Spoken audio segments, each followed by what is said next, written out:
Bem-vindos à Casa do Caminho, que essa nossa tarde seja bastante iluminada, né? Que a gente possa aprender bastante para usar isso aí no nosso dia a dia, né? Na nossa caminhada. Eu vou dar só alguns recadinhos referentes assim às palestras e passes. Elas acontecem todos os dias na casa, tá? O plantão de atendimento é sempre meia hora antes das palestras. No domingo, é às 10 horas da manhã, tem também evangelização infantil, então quem quiser trazer as crianças, é muito bacana.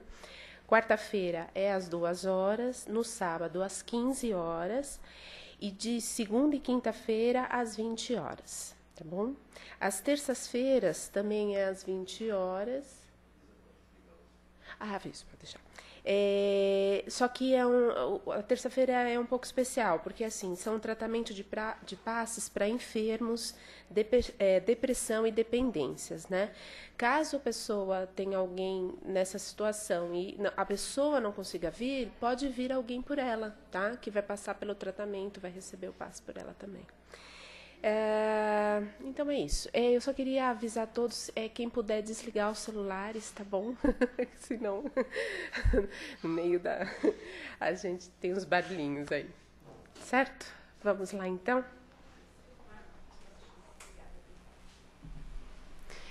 Vamos agora, então, cerrar os nossos olhos para nos concentrarmos, para entrarmos em contato com o plano maior.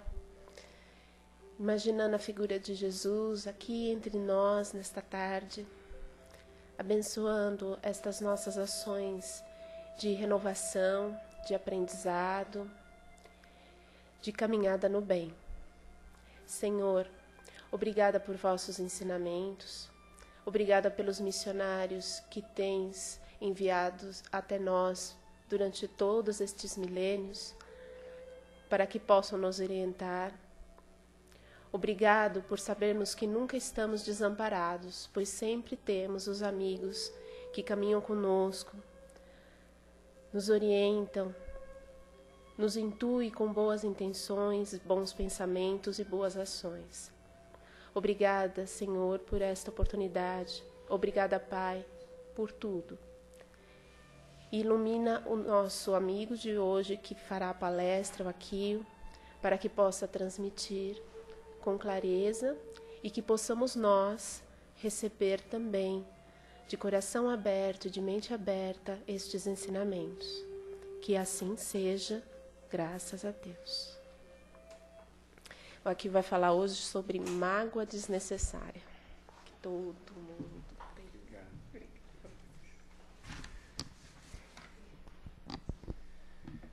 Minhas amigas, meus amigos, mais uma vez, muito boa tarde a todos, aos nossos amigos internautas também a nossa saudação.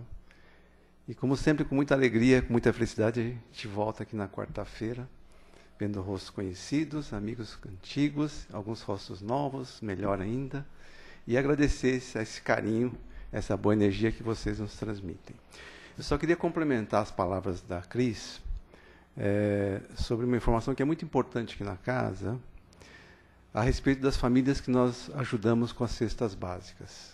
Hoje a casa tem um programa que ajuda em média de 70 a 75 famílias carentes, cadastradas, e a gente faz um programa de atender essas famílias sem criar um vínculo de apoio assim permanente. É só realmente um auxílio.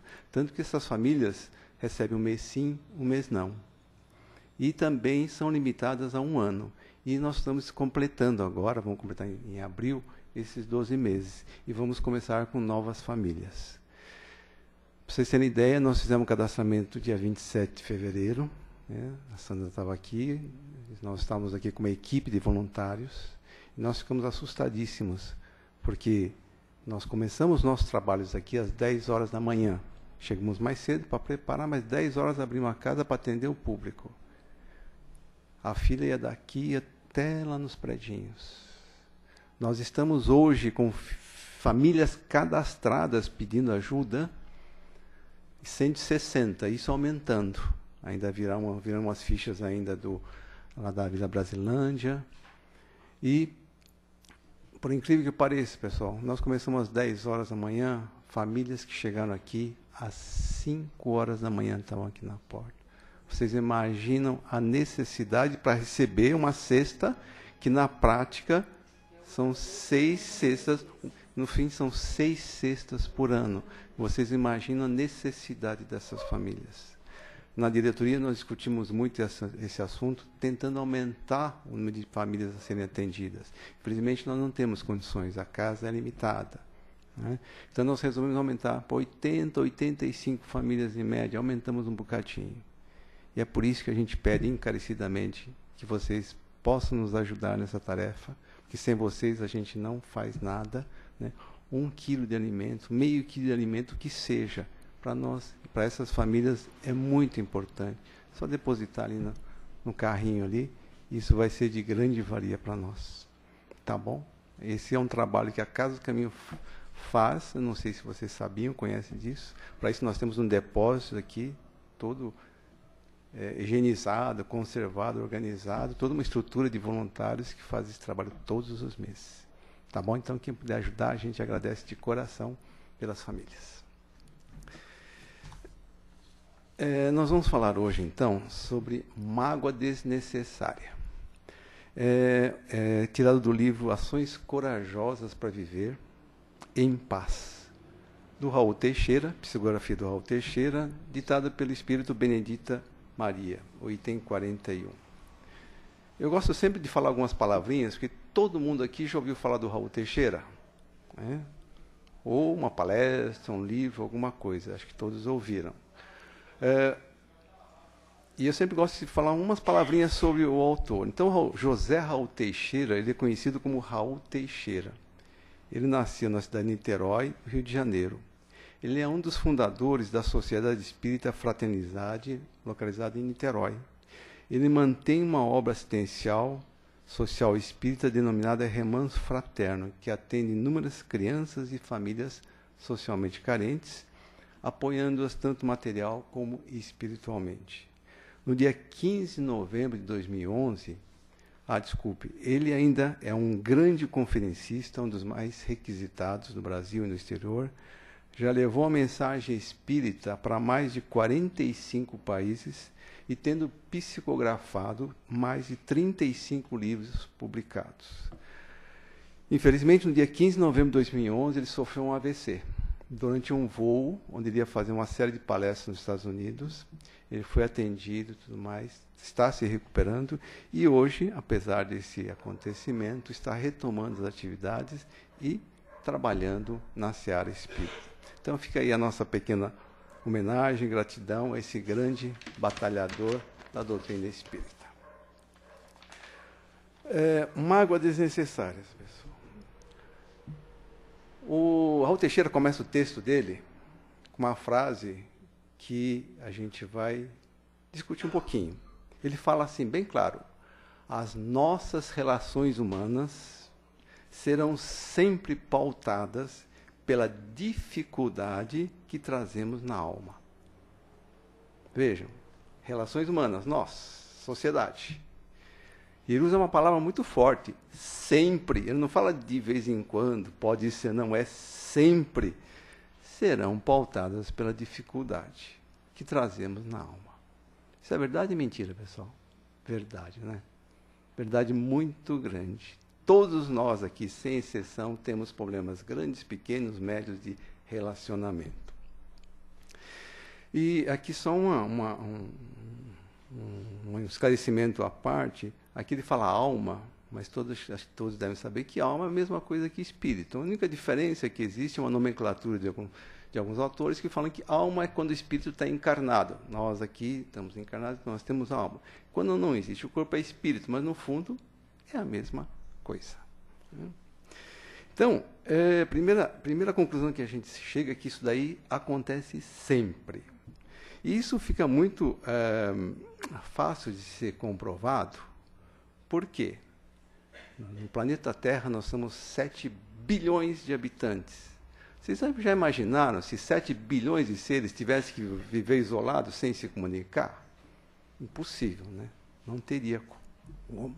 Então Deus criou esse planeta e nós aqui nesse planeta para que a gente viva em sociedade, todos se relacionando. Isso está claro e patente nessa criação do nosso Pai. Tanto que os filósofos, eles dizem, né, que nós somos animais racionais, todos nós, e somos todos animais sociais. E todos se lembram que nós tivemos 3 grandes revelações. Primeiro foi Moisés com as suas tábuas, 10 mandamentos, desceu do Monte Sinai.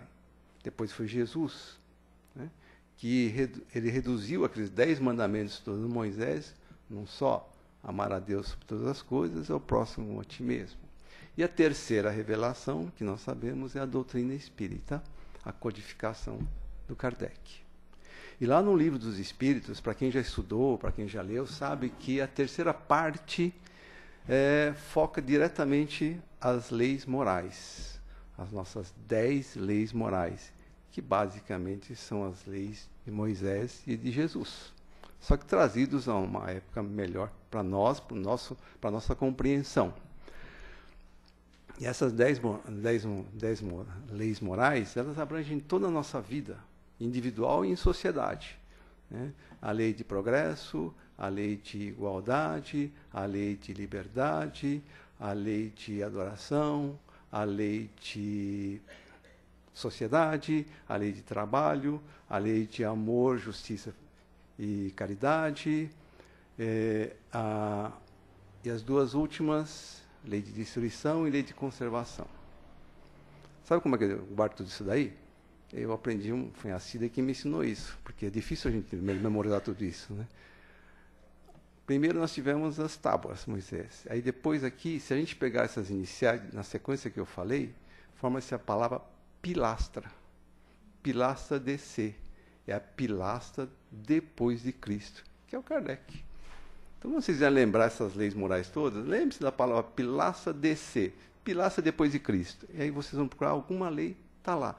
E lá está a lei de sociedade, que é uma lei natural. Lei natural, pessoal, é a lei de natureza, é a lei de origem de Deus. Então, se alguém for estudar esse tópico lá, lei de sociedade, vai ver que realmente é uma lei natural. Vivemos em sociedade. E vivemos em sociedade criam dificuldades, criam atritos e podem criar mágoas, que é o nosso tema, né? E sobre essas leis morais, existem esses três que estão muito ligadas, que uma depende da outra. Lei do trabalho, todos nós temos algum trabalho, né? O filho da lei do trabalho é a lei do progresso, e juntando as duas está a lei de sociedade, porque sem lei de sociedade nós não conseguimos trabalho, não conseguimos progresso. E o trabalho, pessoal, ele é imprescindível também para nós, porque é só você chegar em casa, pegar a chave e tentar abrir a fechadura, você está com um instrumento que foi criado, uma chave, uma fechadura, uma porta. Você entra, aperta o interruptor, tem energia elétrica, né? Você vai para a cozinha, acende o gás, vai cozinhar alguma coisa, você pega o seu alimento. Tudo isso vem do trabalho de alguém ou de várias pessoas, né? E outra coisa, esse trabalho é que permitiu à humanidade ter esse progresso, a gente ter essas comunidades. E não é só comunidade, não é só o supérfluo, não. É uma questão de sobrevivência nossa. Como alimentar, como viver 7 bilhões de pessoas se a gente não tivesse tido o trabalho e o progresso? Nós poderíamos conviver ainda no tempo da época das cavernas? Não teríamos nem alimento, nem casa, nada para todo mundo. O trabalho e o progresso que gerou isso, baseado na lei de sociedade. Vejam como isso é importante. Isso tudo, pessoal, para quem for estudar o Livro dos Espíritos, está tudo bonitinho lá. É uma maravilha como isso tudo se concatena, como se justifica, como não há contradições. E aí nós temos os grupos sociais, né? Nós temos o grupo do trabalho, o chefe, o colega, o subalterno. Nós temos os grupos religiosos, nós aqui, os templos, as igrejas, os grupos de clubes, entidades sociais, associações profissionais. E temos um grande grupo que é com os desconhecidos, no dia a dia. Também faz parte de um grupo social. E chegamos a um grupo mais importante de todas. Qual que é, pessoal? É a família. É o grupo mais importante que existe. A gente vai ver um pouquinho mais em detalhes por que o grupo família é tão importante. Podemos até responder agora, pessoal. Porque na família, Kardec fala, existem 2 tipos de família, os laços corporais e os laços espirituais. Nós estamos aqui nos laços corporais, né? E a gente vem aqui em família. Isso é uma palestra grande, gostosa de ouvir, de dar, que é, em família nós viemos para aprender, evoluir. E é ali que tudo começa, né? Vocês veem que quando a família está bem estruturada, tudo em volta funciona bem, inclusive a sociedade. Quando a família perde os seus fundamentos, tudo pior. Isso está lá, o Kardec também diz, né? Se houver uma decadência das famílias, o que acontecerá? A nossa decadência moral. Está tudo isso lá no Livro dos Espíritos, pessoal. É uma coisa maravilhosa. Você vai buscar a resposta, está lá. Ou no Evangelho, em algum lugar do Pentateuco, que são as 5 obras básicas do cara, está lá, está tudo escrito bonitinho. Isso em 1857, né? Você imagina, e vale até hoje. Bom, agora vamos buscar um pouquinho, descobrir por que ocorrem essas dificuldades de relacionamento, por que ocorrem as mágoas. Como eu falei, nós somos 7 bilhões de habitantes aproximadamente. E 7 bilhões, um diferente do outro. Não existem 2 seres iguais. Tanto que as nossas impressões digitais são diferentes, todos nós somos diferentes, nem gêmeo univitelino é igual, né? Todos somos diferentes. E temos que nos relacionar. Aí o Kardec, na questão 79, os espíritos respondem para ele que os espíritos são a individualização do princípio inteligente e os corpos, esse nosso corpo físico, são a individualização do princípio material. Então a gente já tem uma pré-resposta aí de por que existem essas dificuldades de relacionamento. Que nós somos todos individuais, física e espiritualmente. Somos todos diferentes. Se fosse todo mundo igual, seria uma beleza, né? Não aconteceria nada. Todo mundo pensando a mesma coisa, comendo a mesma coisa, fazendo a mesma coisa, gostando das mesmas cores, das mesmas coisas, tudo. Só que seria uma monotonia e não haveria evolução, ficaria tudo parado. E a gente tem uma outra questão que o Kardec pergunta, 96, já que eles falam que nós somos todos diferentes, espiritual e materialmente, os espíritos são iguais ou há entre eles alguma hierarquia? Espíritos, encarnados ou desencarnados, não importa. Ele responde, os espíritos são diferentes, de diferentes ordens, de acordo com o grau de perfeição que chegaram. Então é aí que a gente começa a descobrir por que tem essas diferenças. Uma, nós somos diferentes, espírito e corpo. E outra, nós somos diferentes no estágio de evolução. Cada um aqui está no estágio, cada um está numa realidade. Por isso que a gente tem tanta dificuldade de relacionamento aonde? Principalmente na família. Que ali são todos mais diferentes ainda. Porque na família a gente vem buscar evolução, mas vem buscar também o quê? Resgate, perdão, reconciliação.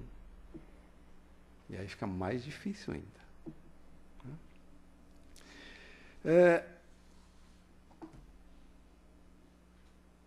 Então a gente descobre, então, realmente por que nós somos tão diferentes e por que a nossa convivência é difícil. E isso acontece sempre. Então, já que acontece, toda vez que acontece isso, eu vejo alguma coisa que eu mostro para vocês que é comum, vamos tentar usar ao nosso favor, não é? Não adianta bater de frente. Não, isso existe, está aí, acontece com todo mundo, com todos nós. Então, vamos usar ao nosso favor. Vamos fazer disso realmente uma arma para nós. Como? Aprendendo com eles. São momentos nessas divergências de relacionamento, oportunidades para a gente aplicar tudo que a gente ouve aqui, que a gente lê, que a gente aprende, né? Todos os ensinamentos que a gente teve nessas 3 revelações, Moisés, Jesus e Kardec. Aí nós temos aí todo um monte de professores, aquela pessoa que é difícil para a gente, que a gente não bate, que a gente sempre discute, não se dá, até prefere ficar longe dela. Puxa, esse é o nosso maior professor que está lá. Onde nós podemos desenvolver alguma coisa que nós precisamos aprender. E o problema é como nós resolvemos esses conflitos. E o Raul Teixeira fala. O problema é como resolvemos esses problemas de relacionamento e, principalmente, o que nós fazemos com as sobras, com os restos desses relacionamentos, dessas dificuldades de relacionamento. Então, a gente já viu que ter dificuldade de relacionamento com alguém é comum. Seja coisa pequenininha, desde que time de futebol você torce, não torce, ou então um gosto, que vou fazer, que não vou fazer, de comida, seja o que for. Essas divergências existem. Até chegar nos casos de família, coisas mais graves, relacionamentos, tudo mais. Isso faz parte do nosso aprendizado, como nós acabamos de falar.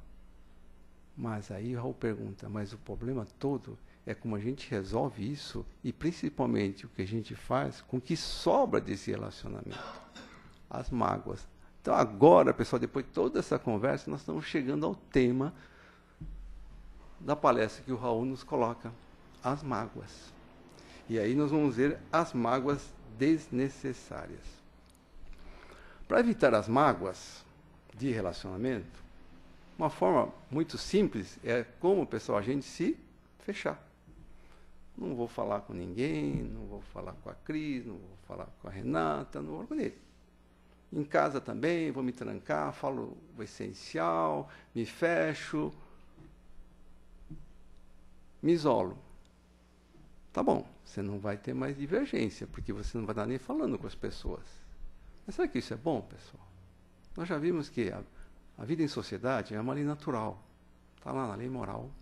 Quando você se fecha, Kardec responde muito claro, desculpe, os espíritos respondem para o Kardec.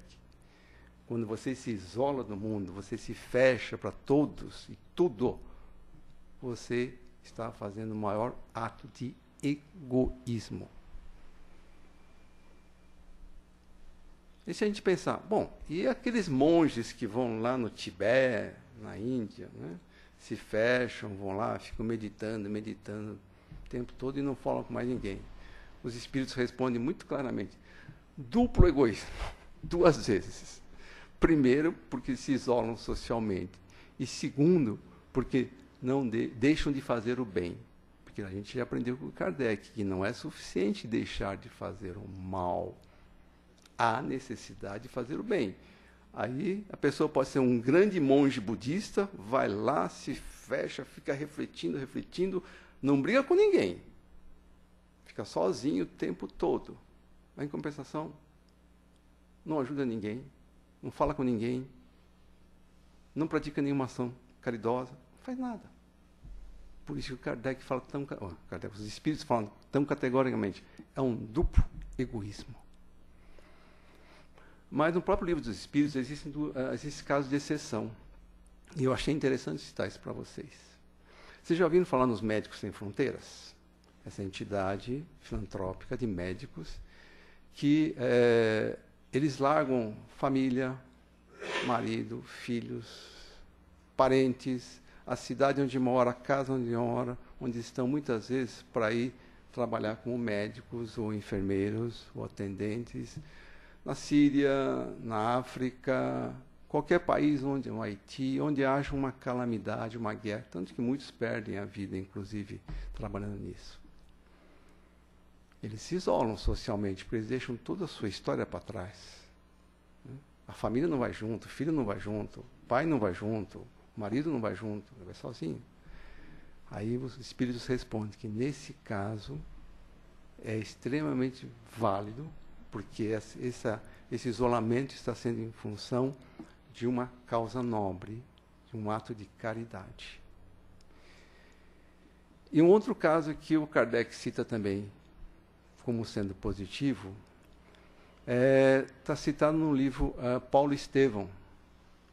Paulo Estevão, para quem já leu, é uma obra fenomenal. Aconselho quem não leu, leia. Só se prepare para chorar. Eu chorei muito quando li essa obra dele, que é linda, né? E há uma passagem lá, onde o Saulo, já migrando para Paulo, o apóstolo, ele vai e faz um retiro de, eu não lembro se são 3 meses ou 6 meses, eu não lembro direito, que ele vai para o deserto e fica lá meditando. Né? E fica um tempo meditando sobre tudo que está acontecendo com ele. E ele não fica improdutivo, porque ali ele estava começando a criar, a construir toda a sua base do Evangelho. Então ele estava isolado, mas estava produzindo, tanto que produziu posteriormente todas as suas obras. Né? Então, nesse caso, Kardec também fala, quando isolamento é para produzir o bem, produzir alguma coisa para a humanidade, também é válido. É contra a lei social da sociedade? Sim, mas muito meritório.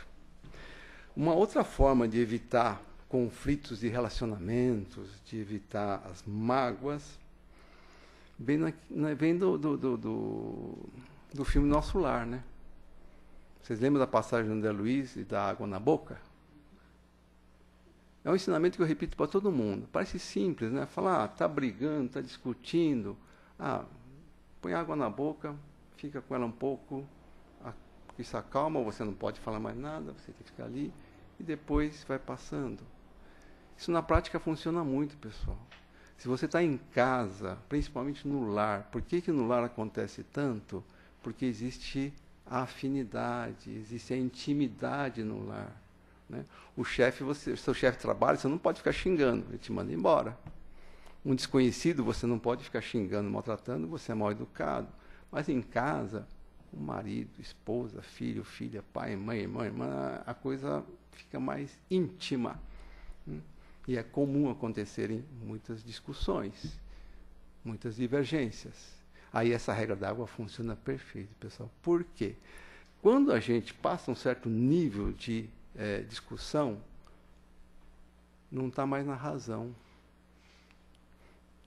Está no sentimento. E aí que está o perigo, sabe por quê? Nessa hora do sentimento, você fala o que não precisava falar, você xinga, você agride, você tira coisas lá do fundo do baú, traz para cima e joga tudo. Depois a gente se arrepende. Tudo bem, mas já foi. Então, nessa hora, quando você perceber que está fugindo ao controle, a razão está indo embora, está entrando a emoção, água do André Luiz na boca. Deixa passar o nervosismo, deixa passar a raiva, deixa passar aquela emoção toda, mais tarde volta a conversa. Na prática, simplesmente é dizer isso para o seu filho, para o seu marido, para a sua esposa, para o seu irmão. Olha, vamos pensar no assunto, mais tarde nós conversamos. Pronto. Isso para não acontecer, não se esqueçam daquela historinha do menininho que pregava pregos na porta. Não sei se vocês lembram dessa historinha. Vocês conhecem? Quem não conhece? Não? Dos pregos? Tinha um garotinho chamado Carlinhos, ele tinha uns 13 anos, mais ou menos, todo adolescente, né? Muito rebelde, muito encrenqueiro. Resumindo, ele criava encrenca em todo lugar, na escola, na rua, em casa, no clube, na igreja, em todo lugar ele ia, só arranjava confusão. E ele vivia infeliz por causa disso, porque não conseguia se relacionar. Aí ele chegou para o pai dele e falou, pai, me ajuda, eu brigo em todo lugar, eu não tenho mais amigos, não tenho mais parceiros, na escola, em todo lugar estou brigando, não me dou com ninguém.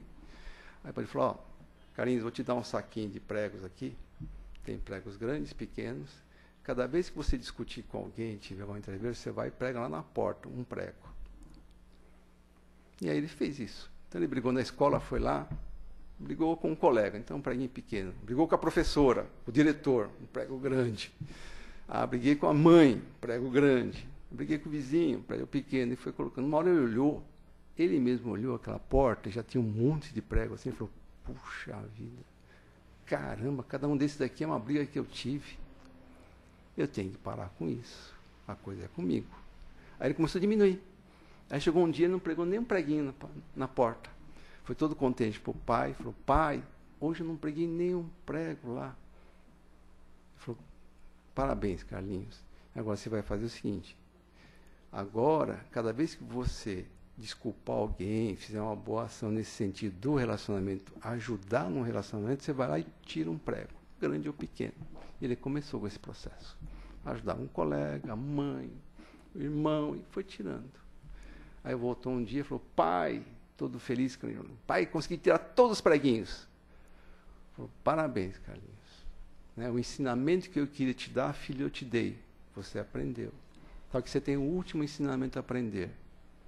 Você está olhando na porta, cada vez que você tira um prego, grande ou pequeno, que ficam lá? Os buracos. Isso acontece com as pessoas também. Quando você discute, xinga, briga, agride as pessoas, você pode até depois pedir desculpas, mas a cicatriz, a marca, vai ficar lá. Foi exatamente isso que nós falamos na nossa explanação.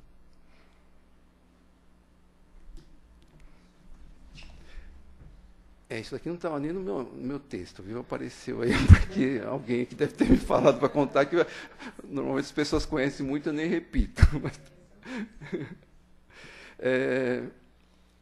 Outra prática para a gente não criar confusão ou evitar as mágoas e o mal as dificuldades de relacionamento é praticar as regras de Jesus, né, pessoal? Perdoar 70 vezes 7. Não julgar para não serem julgados. Estudando um pouco mais profundo isso daí, e tentando encaixar, e deu para encaixar no nosso tema, que são as mágoas, a gente vai lembrar o seguinte, Jesus falava, por que ele falou, perdoa 70 vezes 7, quer dizer, perdoa sempre. Aqui acho que eu até falei isso também, já vou lembrar. Para perdoar, a gente tem que ter condenado alguém. Para condenar, a gente tem que ter julgado alguém. Para julgar, a gente tem que ter acusado alguém. Então esse é o processo que vem.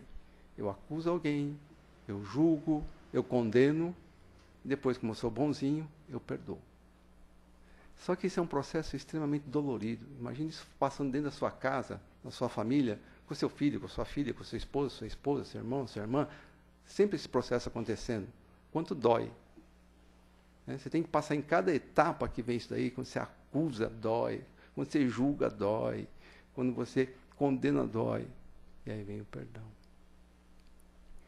Jesus fala, não julgues para não ser julgados, porque se você chegar no começo a acusar, mas você já parar, não julgar, você cortou esse processo tão dolorido. Não foi para frente.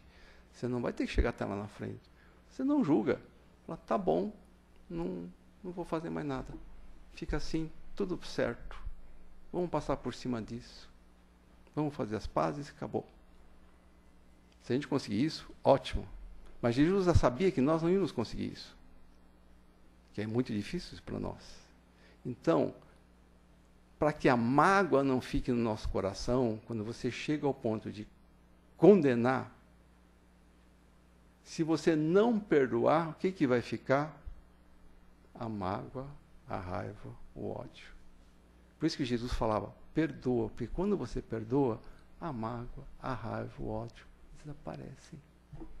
Veja a sabedoria de Jesus para analisar as nossas ações, nossos pensamentos, nossos atos. Agora, imagine uma pessoa que não consegue perdoar. Quanto ela vai armazenando de raiva, de ódio, de mágoas, que é o que o Raul Teixeira fala aqui, mágoas desnecessárias. Fecha com isso que Jesus fala. Então essa é uma forma também de a gente evitar e passar por cima desses problemas de relacionamento. Outra forma é praticar a caridade como Jesus entendia. Dizem alguns escritores que Jesus não usava naquela época a palavra caridade. Por quê? Os povos da época não entenderiam isso. O que é caridade? Hoje, até hoje, a gente ainda tem uma certa dificuldade para entender isso. Imagina naquela época Jesus falando isso para aqueles povos. Então Jesus não falava em caridade, mas ele falava em 3 coisas na visão dele, que forma a caridade. Eu chamo de bem-imper, benevolência, indulgência, perdão. Então, esse é o sentido verdadeiro que Jesus entendia com a palavra caridade. Benevolência é boa vontade para com alguém. Indulgência, condescendência, tolerância com as imperfeições dos outros. E perdão das ofensas, desculpa. Vejam, está tudo aqui. Jesus colocava isso. Boa vontade, tolerância, desculpa. Então Jesus repete os mesmos ensinamentos que ele deu de uma outra forma, para ver se a gente entende um pouquinho. E o São Vicente de Paula, ele fala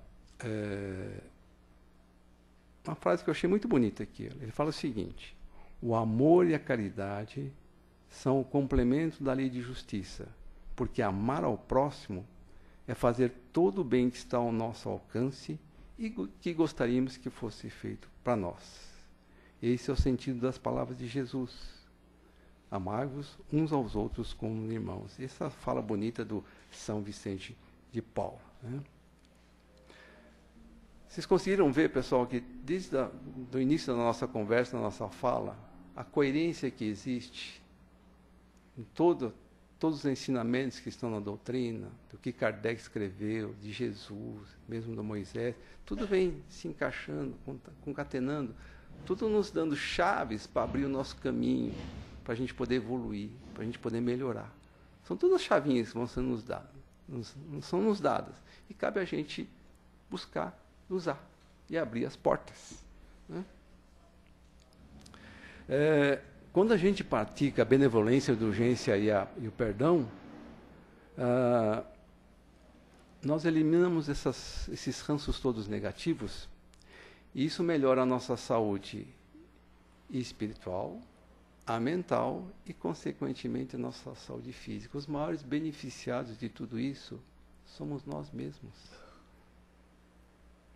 Nós é que ganhamos com tudo isso. E também a Joana de Ângeles fala que com isso, quem ganha com isso também é o nosso meio ambiente, o meio ambiente doméstico, em casa, ou no trabalho, em todos os lugares. Melhora a psicosfera, o ambiente energético de todos nós. E a gente está chegando aqui ao final do texto do Raul Teixeira. E a Benigna Maria, que é o espírito que dita por Raul, fala algumas verdades para nós, para fechar tudo isso. Ela fala o seguinte, olha: cabe a cada um de nós procurar resolver os mal-entendidos, as chateações e as mágoas, com os recursos disponíveis do diálogo, do entendimento, da desculpa e do perdão. Estamos repetindo tudo que a gente já falou. Isso é importante agora, para nós pensarmos.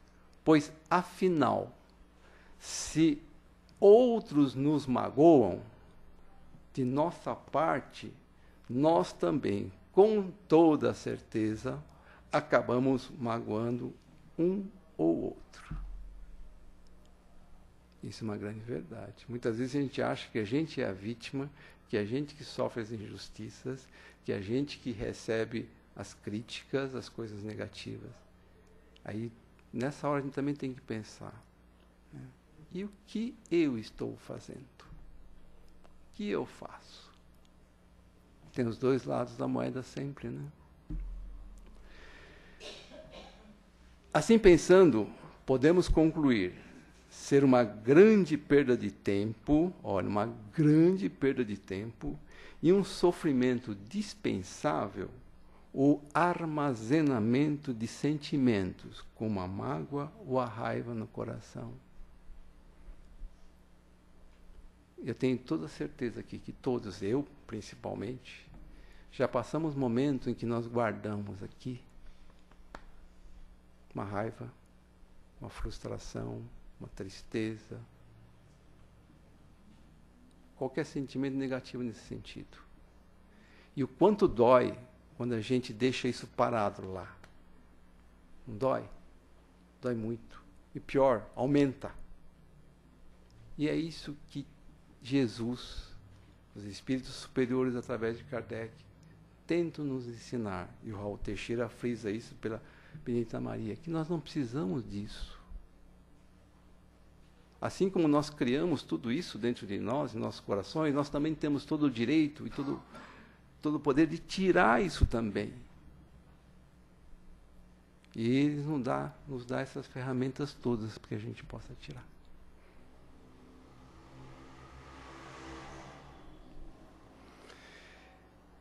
Para finalizar, pessoal, hoje eu trouxe uma fábula, Vladimir, em homenagem ao meu querido amigo Vladimir, que ele sempre me pede uma fábula. Eu também sou fã de fábula, e para encerrar, vamos arrematar toda essa nossa linda conversa com uma fábula. A fábula, infelizmente eu não achei o autor, então é um autor desconhecido, mesmo o Dr. Google não conseguiu me dizer quem é. É a fábula do Pernilongo e o Vagalume. Esse eu não conhecia, realmente foi diferente para mim. Pernilongo e o Vagalume. Não é o pernilongo da Aedes aegypti, não. Ainda bem, porque senão vocês vão ver na história que seria pior ainda. É um pernilongo comum, esses que vivem voando aí, para lá e para cá. Então, era uma vez um pernilongo e um vagalume que moravam vizinhos. E um dia eles se encontraram e começaram a conversar sobre a utilidade do que eles faziam de bom para as pessoas. Aí o pernilongo, todo orgulhoso, cheio, né? Pernilongo, imagina, ele não era do Aedes, imagina se ele fosse, como é que ele ficaria, né? Não, ele falou, olha, o vagalume, ele todo orgulhoso, olha, não existe no mundo uma criatura tão útil às pessoas como eu. Isso o pernilongo falando para o vagalume ali, olha, não existe no mundo uma criatura tão útil quanto eu. O vagalume só ficou olhando para ele, né? Nossa, o que será que vem? Se essas pessoas todas não fossem ingratas, deveriam estar me agradecendo. Aí o vagalume já ficou aqui com aquela cara de interrogação, né? Aí o pernilongo fala assim, olha, com as minhas picadas, eu testo, eu melhoro a paciência das pessoas. O vagalume só olhando para ele. E eu também, para contribuir com as pessoas, para que elas não durmam demais, fiquem ociosas, né? Eu sou sempre pronto a picá-las. Eu vou lá, pico na testa, no nariz, na orelha, aí elas acordam, não dormem demais, não ficam ociosas. E ele todo cheio falando disso. E além disso, eu tenho uma musiquinha, que embora seja um pouco monótona, serve para uma coisa. Vagalume, serve para quê, pernilongo? Serve para as pessoas não se sentirem sozinhas, elas têm a minha companhia. Aí o pernilongo fala para o vagalume, você não acha, vagalume, que eu sou muito útil aos homens? Você, vagalume, que não serve para nada. Fica aí com o rabinho piscando, voando para lá para cá e não faz nada. Veja como eu sou útil. O vagalume ficou assim, né, estonteado olhando aquilo, lembrou da regra do André Luiz para não brigar, pegou água, colocou na boca, né, parou,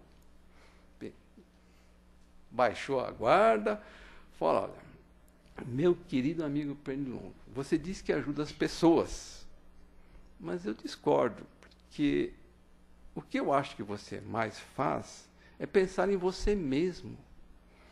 Por exemplo, quando você pica as pessoas, você não está pensando nelas, você está pensando na sua fome. Você está matando a sua fome. Né? Você suga o sangue delas para se saciar.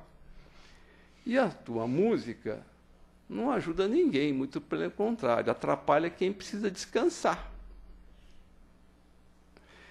Quanto a mim, pobre vagalume, procuro, como sei e posso, iluminar os caminhos dos homens na noite, na escuridão da noite.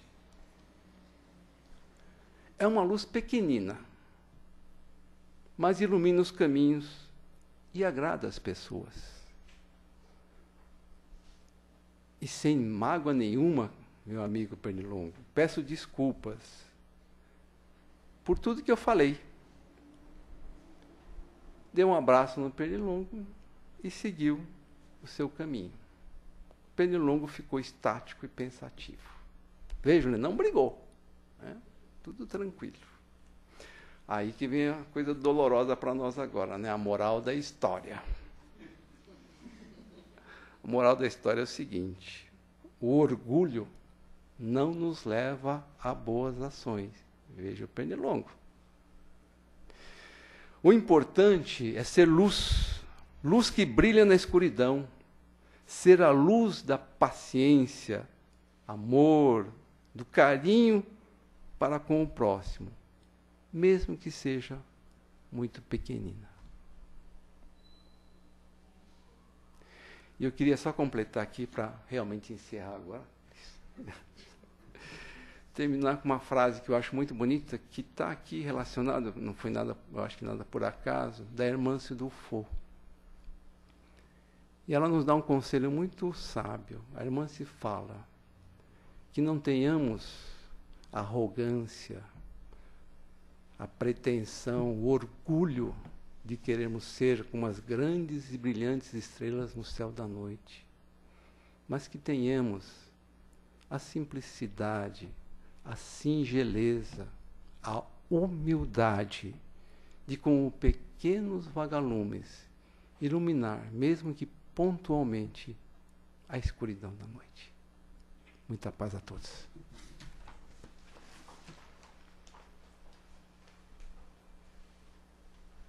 Obrigada. Foi ótimo. Tá bom. Obrigado. Alguém gostaria de fazer uma pergunta ou fazer uma colocação? Sim? Então vamos lá. Oi, tudo bem?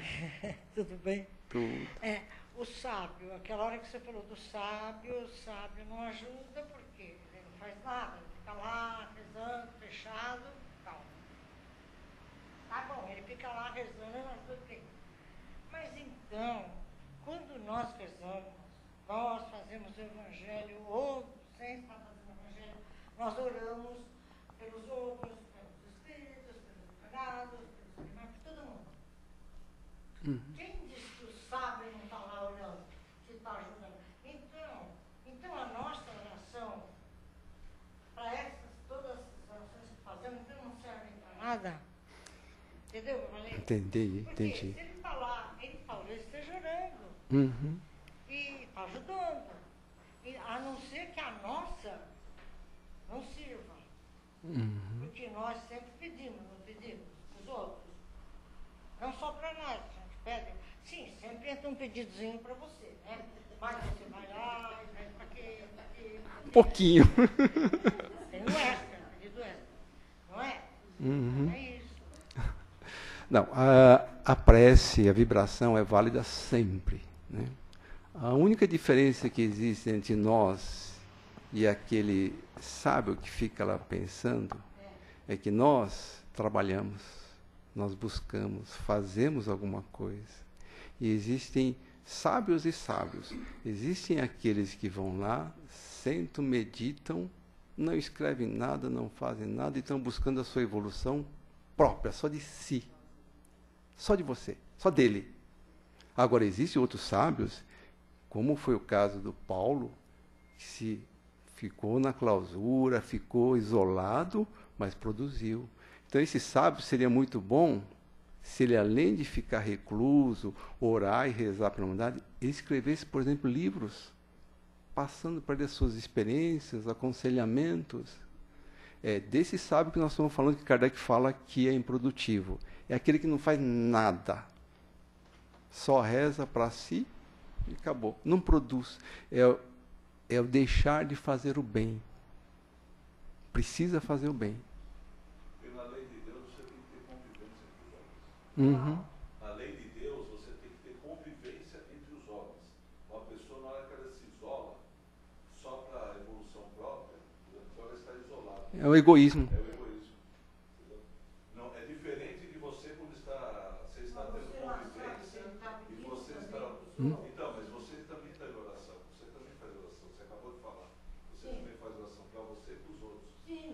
convive normalmente com os outros. Mas você está aqui, você está dando sua opinião, você está participando, você está questionando. Agora imagina se você ficasse em casa, reclusa, não viesse aqui, não falasse nada com ninguém. Não... Essa é a diferença. Você está aqui. Jesus, ele convivia no meio das multidões. Ele não se isolava. Essa é a diferença. A gente não está falando, Miriam, que todos os sábios são assim. Não. Existem alguns que são assim, outros não. Isso, poderia. Agora, tem sábio que fica lá, mas tem uns que ficam só pensando em si, se fecham, não fazem nada. É esse que Kardec fala. Qualquer pessoa. Uhum. Tem as pessoas que não fazem nada, não oram, só vivem, né? Uhum. Ou pensam em si. Quero tudo para mim, quero vinde a mim, tá esperando. E quando reza, pede também tudo a mim, vinde a mim. Então. Obrigado pela ajuda aí. Mais alguém quer perguntar alguma coisa? Não? Não? Então, obrigada. Obrigado, pessoal. Tchau.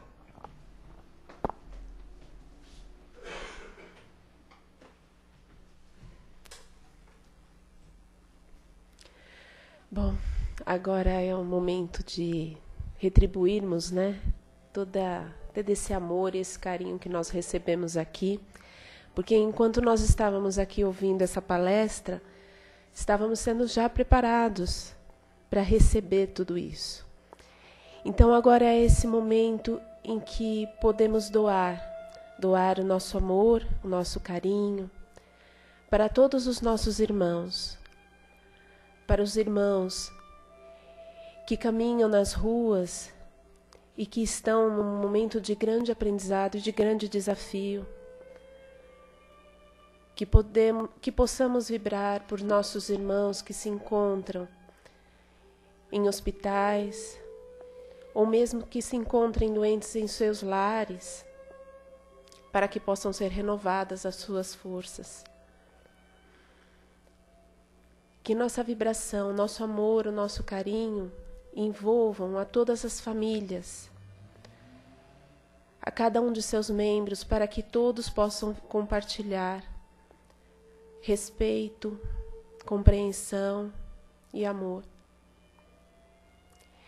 Que essas vibrações de amor e carinho envolvam a cada criatura da natureza, envolvendo todo o nosso planeta Terra, tão lindo, que é nosso lar e a nossa escola.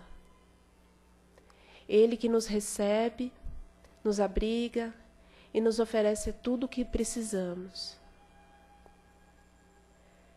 Que possamos agora agradecer ao Mestre pela oportunidade de estarmos aqui juntos, aprendendo, e ao Pai pela oportunidade de existirmos e de termos companheiros que prossigam conosco e nos auxiliem em nosso aprendizado, assim como nós também os auxiliamos. Somos uma grande família que aos poucos vai criando mais laços de amor, pois essa foi a mensagem maior do nosso querido Mestre. Obrigada, Pai. Obrigada a todos os espíritos que contribuem para que a humanidade cresça e evolua. Que assim seja, graças a Deus. Uma boa tarde para todos e que agora nós possamos ficar assim, tranquilos, enquanto a sala de passe será preparada. Obrigada.